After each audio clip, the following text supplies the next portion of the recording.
Assalamualaikum warahmatullahi wabarakatuh.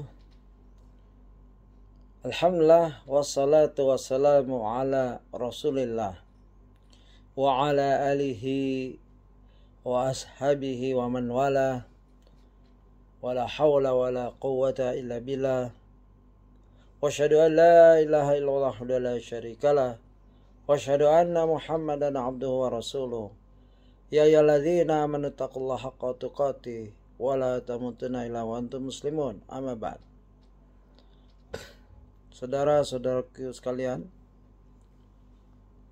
peserta kajian rutin online yang berbahagia, semoga Allah selalu memberi pertolongan pada kita. Sampailah kita pada kajian nomor 7 buku Ensiklopedia Sahabat oleh Syekh Mahmud Al-Misri yang telah diterjemahkan oleh Pustaka Imam Asy-Syafi'i, yang telah kita bacakan sampai pada halaman 67 pertengahan, yaitu angka 9.9, yaitu Nabi sallallahu alaihi wasallam memintakan ampun kepada kaum Muhajirin dan Ansar. Baik, kita bacakan. Syekh Mahmud Al-Misri menyatakan tulisannya, Humaid At-Tawil bertutur, aku mendengar Anas bin Malik berkata, pada saat perang Khandaq, orang-orang Ansar berseru, kamilah yang membaiat Muhammad untuk berjihad sepanjang hidup kami selama-lamanya. Lalu Nabi membalas seruan mereka dengan doa berikut, Allahumma la aisa ila aisul akhirah farhamil ansara wal muhajirah. Ya, doa singkat agung padat, ya, jawamul kalim. Ya, Rasulullah terkenal ya manusia yang berbicara singkat, padat, dan penuh makna. Kadangkala doa yang kecil pun, kalimat yang kecil pun bisa fawaidnya bisa ratusan. Artinya apa? Ya Allah, tidak ada kehidupan yang hakiki selain kehidupan akhirat. Maka muliakanlah kaum Ansar dan Muhajirin. Ya, begitu. Allahumma la aisa ila aisul akhirah farhamil ansar wal muhajirah. Ya, begitu. Indah ya. Itu ada catatan kaki di situ, 77 redaksinya pada riwayat lain dalam Sahih Al-Bukhari nomor 3795. Maka perbaikilah orang Ansar dan Muhajirin. Sedangkan dalam riwayat lainnya lagi, maka berilah ampun kepada orang-orang Ansar. Begitu. Ya, semuanya indah. Ya, kita kutip satu hadis yang periwayatannya dari hadis Al-Bukhari 3796 ya. Syekh Mahmud Al-Misri mengutip yang dari Al-Bukhari nomor 3790, Ahmad buku 3 halaman 170, dan An-Nasai dalam Fadailus Sahabah nomor 212. Itulah ya keindahan doa Nabi kepada kaum Ansar dan Muhajirin agar mereka semua diampunkan dosanya oleh Allah Subhanahu wa taala. Sahal bin Sa'ad bercerita, Rasulullah menemui kami dan ketika itu kami sedang menggali lubang dan memikul tanah di pundak.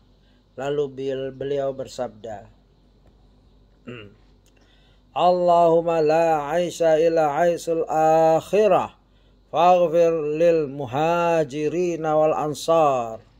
Ya Allah, tidak ada kehidupan selain kehidupan akhirat, maka berilah ampun kepada kaum muhajirin dan ansar. Ya, ini redaksi lain yang dimaksud tadi.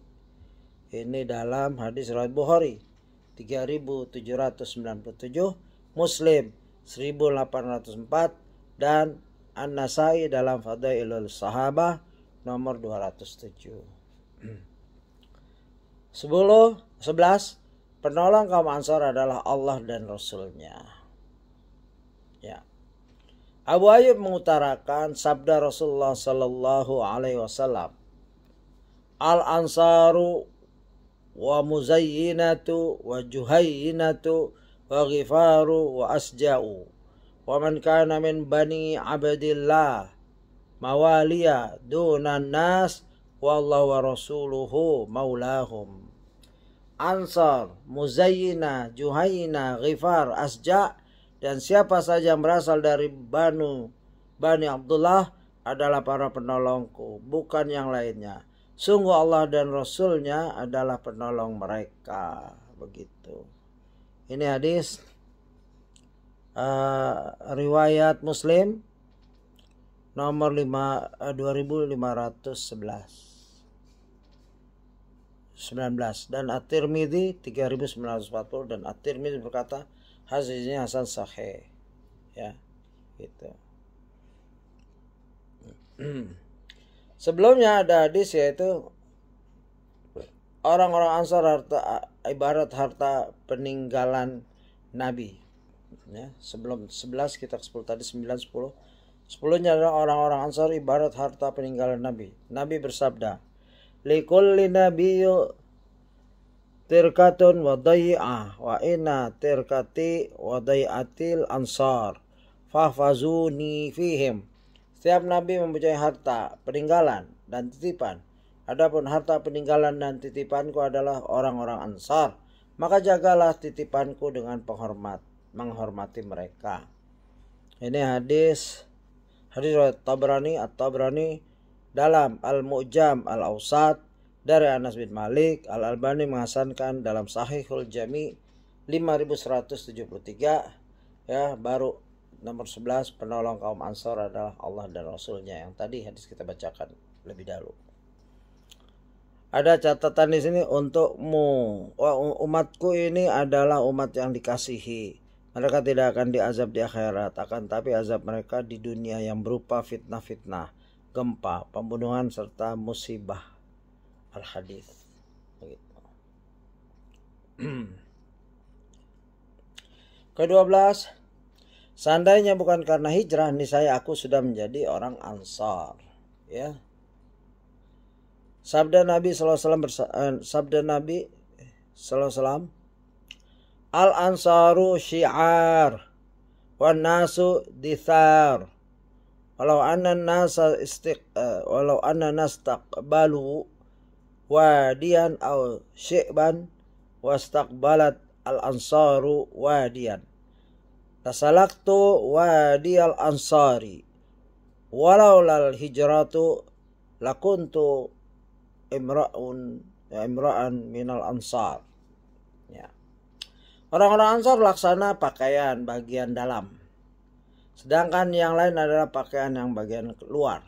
Seandainya manusia menempuh suatu lembah atau jalan, lalu orang-orang Ansar menempuh lembah yang lain, niscaya aku akan menempuh lembah yang ditempuh orang-orang Ansar. Seandainya bukan karena hijrah, niscaya aku sudah menjadi orang Ansar. Ya, begitu mulianya kaum Ansar di sisi Rasulullah SAW. Hadis riwayat Ibnu Majah dari Sahal bin Sa'ad dan secara muttafaq alaih dari Abdullah bin Zaid. Lihat Sahihul Jami nomor 2791. 13.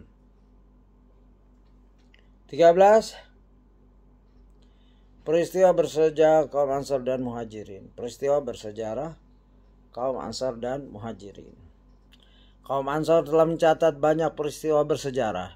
Berikut saya paparkan sepenggal sejarah mereka yang menakjubkan.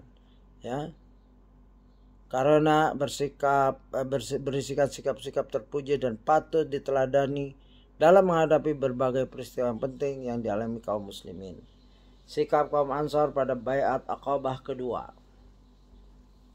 Anas bin Malik menceritakan, aku pernah menemui Jarir bin Abdullah, dan dia adalah orang yang melayaniku dalam setiap urusanku. Padahal Jarir lebih tua daripada Anas. Ya. Dalam riwayat Muslim, lalu aku berkata kepadanya, jangan kamu lakukan itu. Saya selalu membatahku. Dia berkata, perawilah menyebutkan kisah ini. Ya. Padahal Jarir lebih tua daripada Anas. Suatu ketika Jarir menyatakan, tidaklah aku melihat seorang dari kaum Ansar melakukan suatu melainkan aku akan memuliakannya. 84. Hadis riwayat Bukhari 2888 dan Muslim 2513. Ya. Jabir bin Abdullah Al-Ansari bertutur, selama 10 tahun Rasulullah SAW mendatangi orang-orang yang menunaikan haji di rumah-rumah mereka, yakni ketika musim haji tiba, baik di Mijana, Uqad maupun di Mina. Selama itu pula beliau berseru, siapa yang bersedia melindungiku, menolongku supaya aku bisa menyampaikan perintah Rabbku dan dia akan mendapatkan surga. Namun beliau tidak menemukan seorang pun yang bersedia menjadi penolong dan pelindungnya. Bahkan jika ada seorang yang menempuh perjalanan dari Mudar, dari Yaman atau dari Zaur Samad, kaum mereka mendatanginya seraya memperingatkan, berhati-hatilah terhadap pemuda Quraisy itu, jangan sampai kamu terhasut oleh seruannya. Beliau lalu berjalan di antara unta-unta kaum tersebut, mengajak mereka pada Allah, namun mereka menolak ajakannya, hingga Allah mengutus kami untuk membela beliau. Sebelumnya datanglah seorang laki-laki dari Yathrib, Madinah. Orang itu mendatangi beliau, lalu dia beriman pada beliau, dan beliau membacakan kepadanya Al-Quran. Kemudian dia kembali ke keluarganya, lantas mereka masuk Islam. Karena keislamannya, dakwah ini terus berlangsung sampai tidak tersisa satu rumah pun di Yathrib, yaitu Madinah, melainkan di dalamnya terdapat sejumlah muslim yang menampakkan keislaman mereka. Setelah itulah Allah mengutus kami lalu berembuk dan berkumpul bersama 70 orang dari kalangan kami, seraya menyerukan, sampai kapan kita membiarkan Rasulullah diusir ke pegunungan Makkah dan diintimidasi oleh kaum Quraisy. Maka kami pun menemui beliau pada musim haji dan berjanji akan menunggu beliau di suatu tempat di lereng Aqabah. Ketika itu paman beliau Al-Abbas mengatakan, keponakanku, siapakah kaum yang mendatangimu itu? Sungguhnya aku mengenali penduduk Yathrib. Lantas kami berkumpul di tempat beliau satu persatu atau dua orang. Tatkala melihat wajah kami, Al-Abbas berkomentar, aku tak mengenali mereka, para pemuda yang baru kulihat sekarang.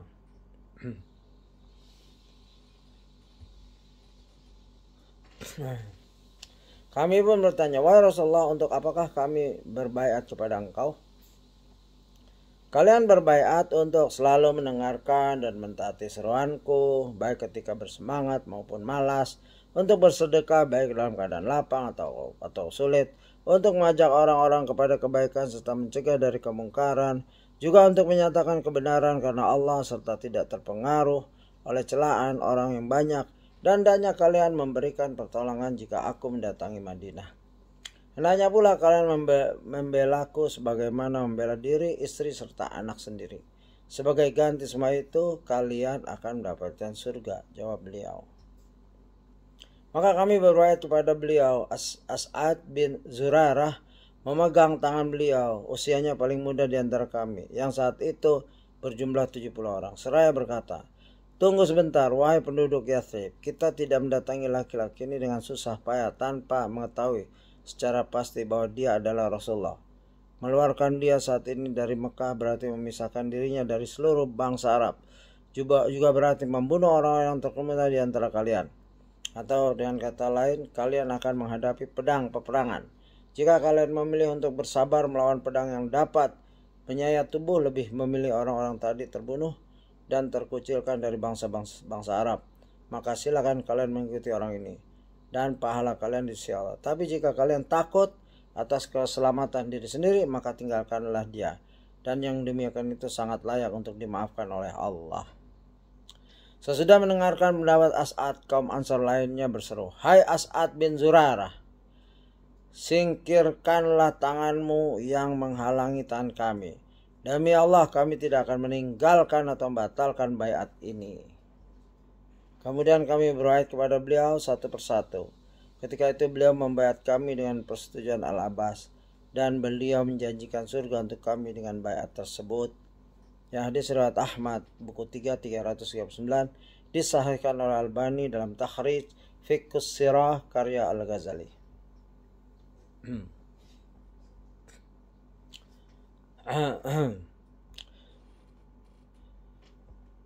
B. Sikap kaum Ansar pada perang Badar. Ini sikap-sikap para Ansar. Peran orang-orang Ansar suatu perang Badar terjadi sangat besar. Sebab ketika Rasulullah SAW berseru, wahai sekalian manusia, sampaikanlah pendapat kalian. Sebenarnya yang disetujui oleh beliau adalah kaum Ansar, karena jumlah mereka lebih banyak daripada kaum Muhajirin. Selain itu mereka juga pernah menyatakan saat berikrar di Aqabah, "Ya Rasulullah, kami tidak bertanggung jawab atas keselamatan engkau sebelum sampai di Madinah. Adapun setelah sampai di kediaman kami, engkau menjadi tanggung jawab kami. Kami akan membela engkau sebagaimana kami membela anak-anak serta istri-istri kami." Meski demikian, Rasulullah tetap khawatir bahwa kaum Ansar merasa hanya berkewajiban menolong saat musuh menyerang dan mengepung kota Madinah. Beliau juga khawatir mereka menganggap beliau tidak berhak mengajak keluar dari kota ini menuju negeri-negeri musuh untuk berjihad.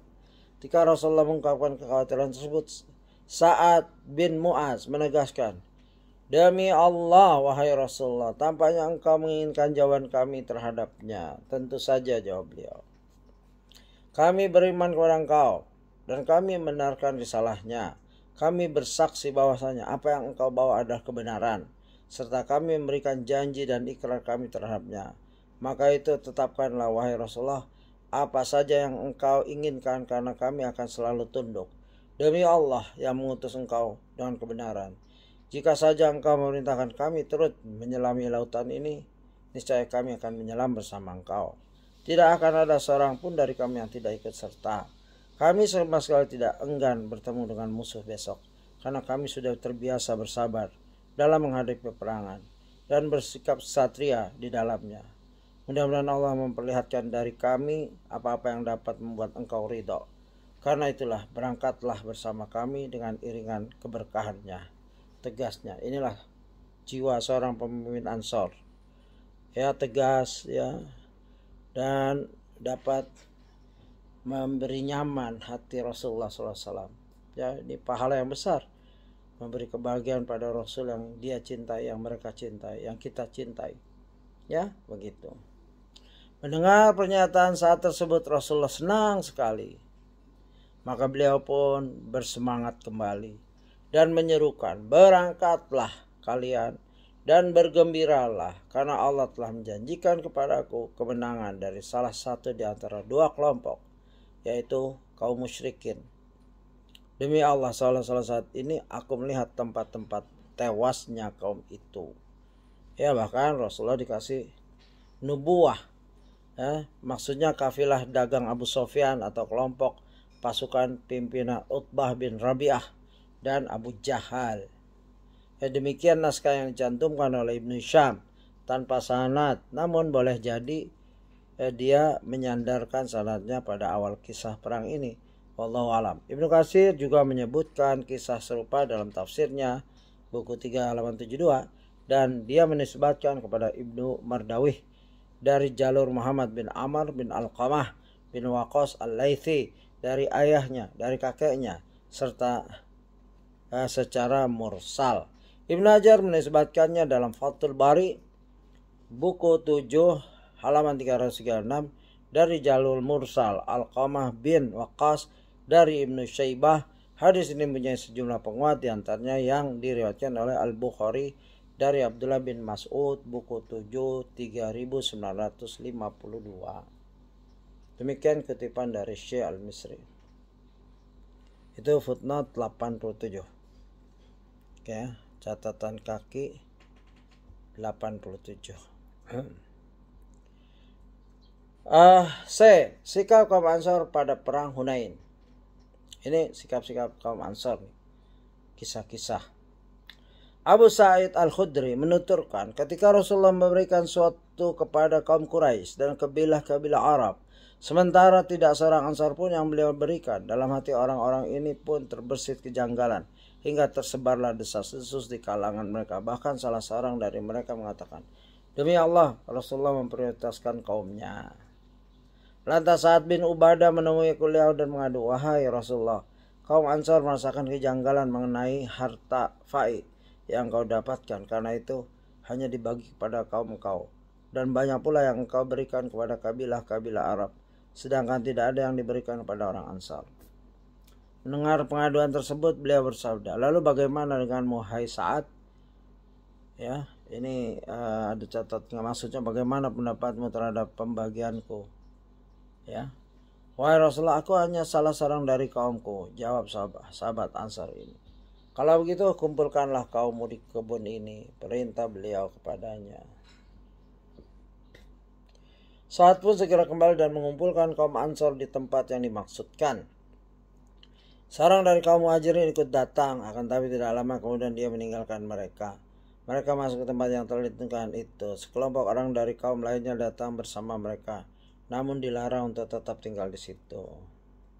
Setelah kaum Ansar berkumpul, saat memberitahu Rasulullah, kaum Ansar telah berkumpul sesuai perintah engkau. Beliau mendatangi mereka lalu memuji dan menyanjung Allah dengan pujian yang pantas baginya.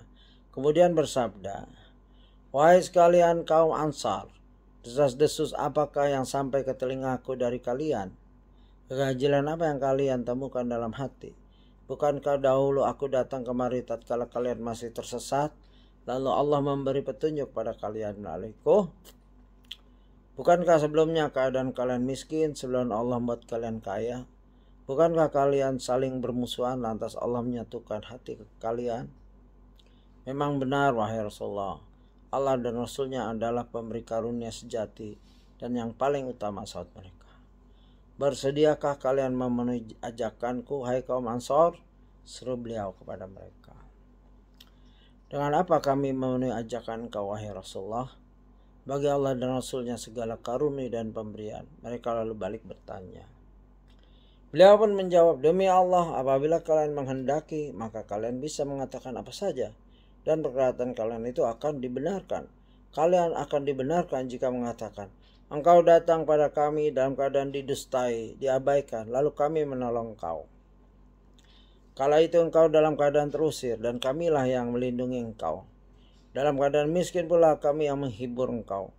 Pernahkah kalian menyaksikan aku dalam dunia yang seperti ini, membujuk suatu kaum untuk memeluk Islam dan tidak memperdulikan keislaman kalian? Tidak maukah kalian wahai sekalian kaum Ansor? Apabila orang lain pulang membawa kambing dan unta, sedang kalian pulang dengan membawa Rasulullah, demi zat yang jiwaku berada di tangannya, seandainya bukan karena hijrah, niscaya aku sudah menjadi salah seorang kaum Ansor. Seandainya orang-orang menempuh suatu jalan dan kaum Ansor menempuh jalan lain, niscaya aku akan menempuh jalan yang ditempuh kaum Ansor. Ya Allah, rahmatilah penduduk Ansor, anak-anak kaum Ansor, dan cucu-cucu kaum Ansor. Maka kaum Ansor menangis. Air mata mengalir hingga membasahi jenggot-jenggot mereka. Dan mereka menyatakan, kami rela Rasulullah menjadi bagian dan jatah kami. Setelah itu beliau kembali dan mereka pun bubar. Ini hadis riwayat Ahmad dalam Musnad jilid 3 76-77 dari jalur Ibnu Ishaq. Al-Haythami berkata dalam Majmu' Al-Zawaid diriwayatkan oleh Ahmad dan para perawinya adalah perawi-perawi hadis sahih selain Ibnu Ishaq. Akan tapi dia secara tegas menyatakan telah mendengar riwayat tersebut. Ya. Sikap bersejarah kaum Ansor tidak berhenti sampai di situ saja, tapi masih banyak peristiwa bersejarah lain yang tidak saya nukilkan, ya kata Syekh Mahmud Al-Misri. Bahkan mereka mempunyai sikap-sikap menakjubkan dalam setiap peperangan melawan kaum musyrikin. Lebih dari itu, sikap yang demikian mereka tunjukkan dalam setiap waktu yang dilalui Islam dan kaum muslimin. Itu kepahlawanan kaum Ansor. Namun di sini saya sengaja hanya menyebutkan sebagiannya karena tidak ingin memanjangkan bahasan. Sebab untuk menuliskan peran-peran kaum Ansor dibutuhkan beberapa jilid buku. Sehingga keutamaan-keutamaan peristiwa-peristiwa dan sikap-sikap terpuji yang patut diabadikan dapat dihadirkan secara menyeluruh. Saya sama sekali tidak akan lupa perkataan ibunda kita Aisyah radhiyallahu anha. Sebaik-baik kaum wanita adalah wanita-wanita Ansar. Rasa malu tidak menghalangi mereka untuk mempelajari ilmu-ilmu agama. Ya. Hadis riwayat Muslim nomor 261, Abu Daud 316, dan Ibnu Majah 642. Semoga Allah Azza wa Jalla meridhai kaum Muhajirin, orang-orang Ansar, dan para sahabat.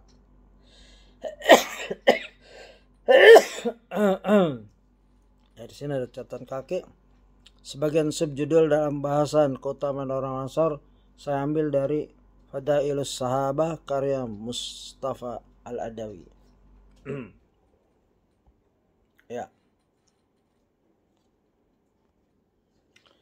Ya, bagian larangan mencela para sahabat. Abu Sa'id Al-Khudri meriwayatkan sabda Nabi SAW ya.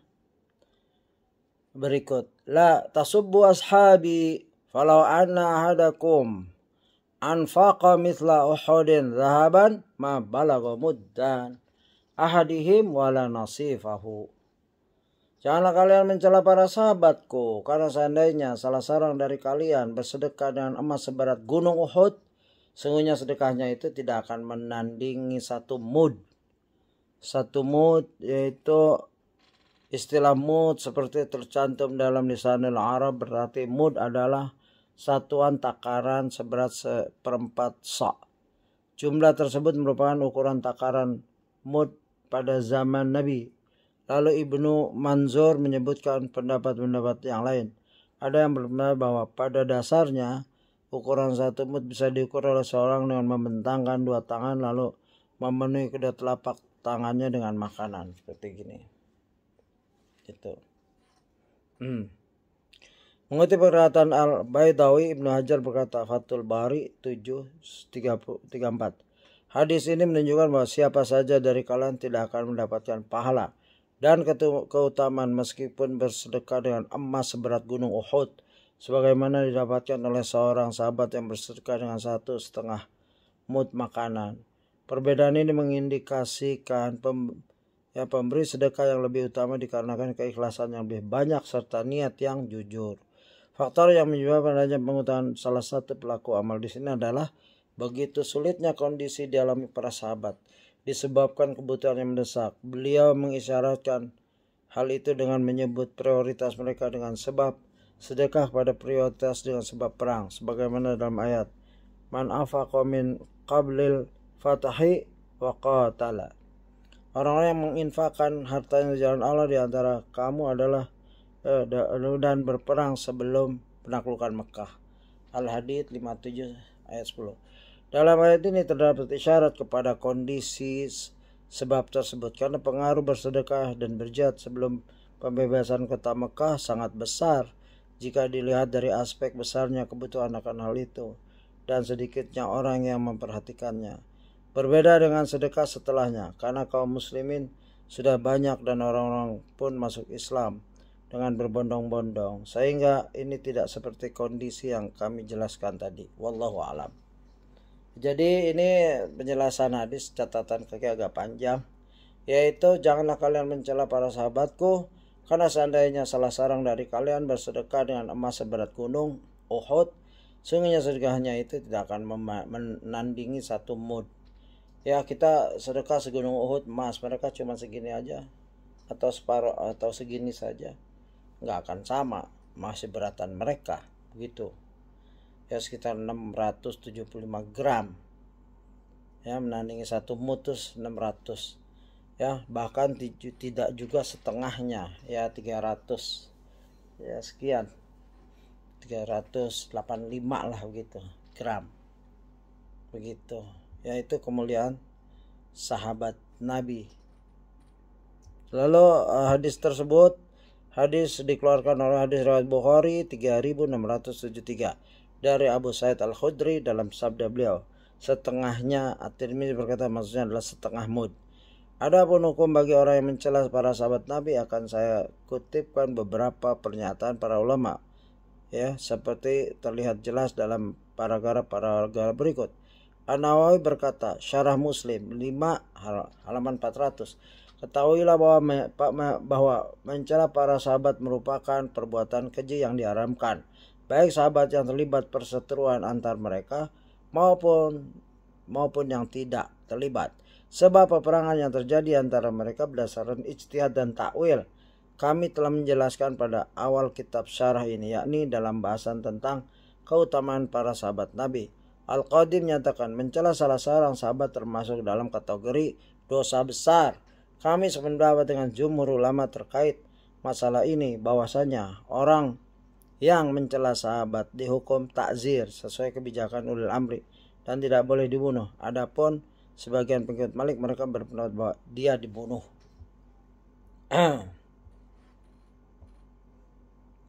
Ibnu Hajar berkata dalam Fathul Bari 736, terdapat perbedaan pendapat mengenai sanksi yang diberikan kepada orang yang mencela sahabat.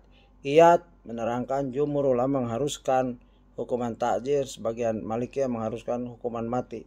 Sebagian pengikut Asy-Syafi'i mengkhususkan hukuman mati bagi orang yang mencela Syekhan Abu Bakar dan Umar serta Hasnain, Hasan dan Husain. Al-Qadi Husain menjabarkan masalah ini dengan dua tinjauan. As-Subki menguatkan pendapatnya tersebut terkhusus bagi orang yang mencela Syekhain. Begitu juga orang yang mengkafirkan sahabat yang secara gamblang dinyatakan keimanannya oleh Nabi atau yang mendapat jaminan masuk surga dalam hadis yang berstatus mutawatir.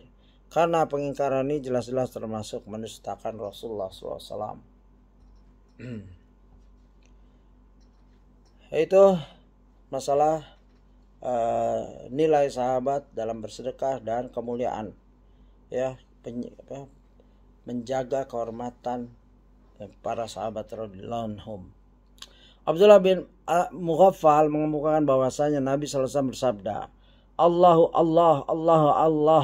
fi ashabi la tattakhiduhum gharadan ba'di faman ahabbahum fabihubbi lahum ahabbahum wa man abghadahum fabibughdi abghadahum wa man azahum faqad adani wa man adani faqad adallah wa man adallah ausyaka an ya'khuzahu. Bertakwalah kalian pada Allah dalam menjaga hak-hak para sahabatku. Janganlah kalian menjadikan mereka sebagai sasaran, yakni jangan menyakiti mereka dengan perkataan buruk sepeninggalku. Barang siapa yang mencintai mereka, maka dengan sebab kecintaannya kepadakulah dia mencintai mereka. Dan barang siapa yang membenci mereka, maka dengan sebab kebenciannya kepadakulah dia membenci mereka. Barang siapa yang menyakiti mereka, berarti dia telah menyakitiku. Barang siapa menyakitiku, berarti dia telah menyakiti Allah. Dan barang siapa yang menyakiti Allah Azza wa Jalla, niscaya hampir dapat dipastikan Allah akan mengazabnya di dunia atau di akhirat. Ya, naudzubillah. Kita berlindung dari hal-hal buruk, ya, dalam hal sahabat, ya, Rasul dan Rasulullah dan keagungan Allah. Dalam kesempatan lainnya beliau bersabda, itu dalam hadis riwayat Ahmad dalam Al-Musnad 487 5457. Ahmad Syakir berkata sanadnya hasan, diriwayatkan juga oleh At-Tirmidzi 3862 dan selainnya. Demikian kutipan Syekh Mahmud Al-Misri. Dalam kesempatan lainnya beliau bersabda, Inna Allah tabaraka wa ta'ala ihtarani wa ahtara li ashaban faja'ala li minhum wazura'an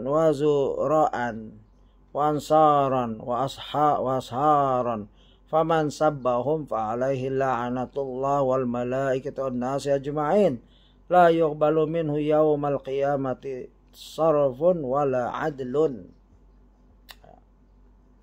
Ini hadis yang perlu kita catat. Sungguh Allah Azza wa Jalla memilihku dan memilih para sahabat untukku. Lalu dia menjadikan mereka pembantu-pembantuku dan penolong-penolongku, serta sebagian menjadi keluargaku dengan sebab ikatan pernikahan.